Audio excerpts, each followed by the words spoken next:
While the Israelites were still in the land of Egypt, the Lord gave the following instructions to Moses and Aaron. From now on, this month will be the first month of the year for you. Announce to the whole community of Israel on the 10th day of this month, each family must choose a lamb or a young goat for a sacrifice, one animal for each household.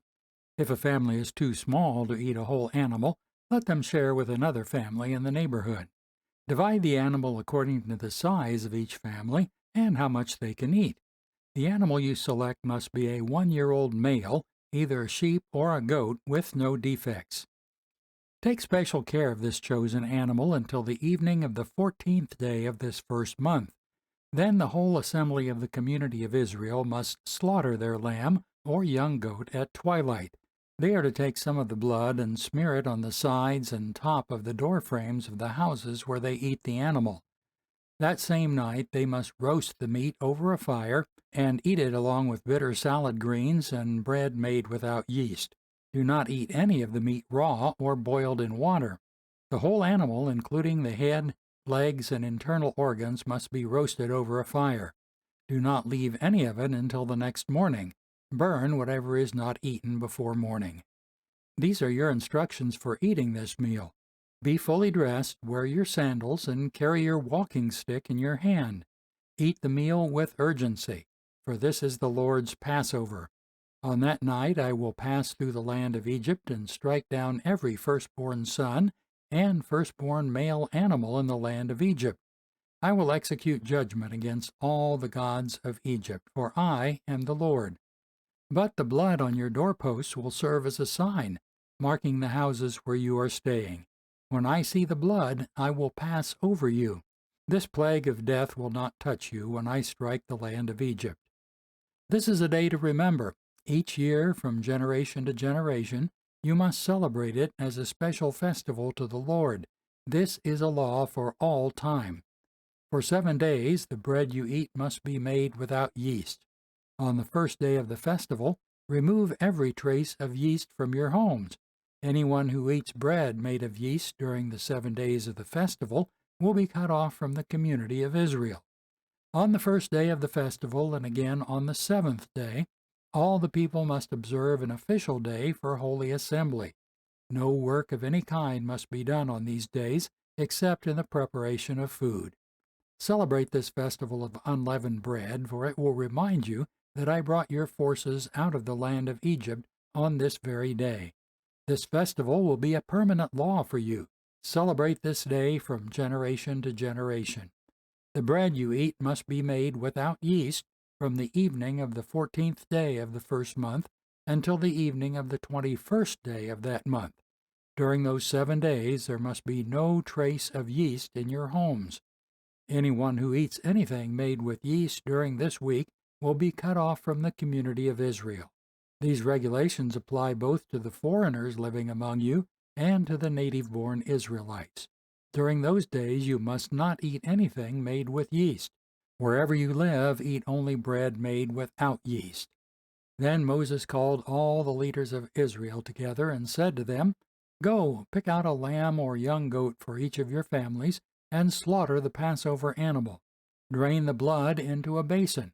Then take a bundle of hyssop branches and dip it into the blood. Brush the hyssop across the top and sides of the door frames of your houses, and no one may go out through the door until morning. For the Lord will pass through the land to strike down the Egyptians. But when he sees the blood on the top and sides of the doorframe, the Lord will pass over your home. He will not permit his death angel to enter your house and strike you down. Remember, these instructions are a permanent law that you and your descendants must observe forever. When you enter the land the Lord has promised you, you will continue to observe this ceremony.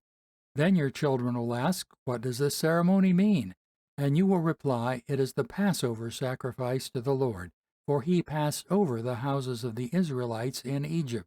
And though he struck the Egyptians, he spared our families. When Moses had finished speaking, all the people bowed down to the ground and worshipped. And that night at midnight the Lord struck down all the firstborn sons in the land of Egypt, from the firstborn son of Pharaoh who sat on his throne, to the firstborn son of the prisoner in the dungeon. Even the firstborn of their livestock were killed. Pharaoh and all his officials and all the people in Egypt woke up during the night, and loud wailing was heard throughout the land of Egypt. There was not a single house where someone had not died. Pharaoh sent for Moses and Aaron during the night. "Get out," he ordered, "leave my people, and take the rest of the Israelites with you. Go and worship the Lord as you have requested. Take your flocks and herds, as you said, and be gone. But bless me as you leave." All the Egyptians urged the people of Israel to get out of the land as quickly as possible, for they thought, "We will all die."